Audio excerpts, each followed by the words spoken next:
We're making the most delicious classic rhubarb crumble with Odlums, of course. 500 grams of forced rhubarb, and we're going to cut it into about the size of your thumb. So once you have all that chopped, we're just going to go into a saucepan here. And then we're going to place it onto a medium heat. And into that we're going to place 100 grams of caster sugar in.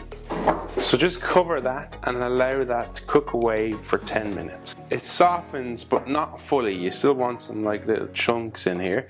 You're going to go straight into your dish, like so.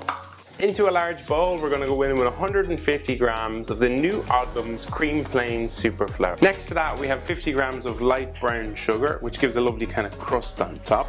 85 grams of cold cubed butter in. Rub the whole mixture together until it turns into like breadcrumbs. So once it turns into breadcrumbs, we're going to go straight over the rhubarb.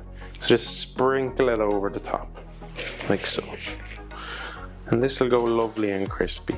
This goes into the oven at 180 degrees and we're going to bake this for 25 to 30 minutes.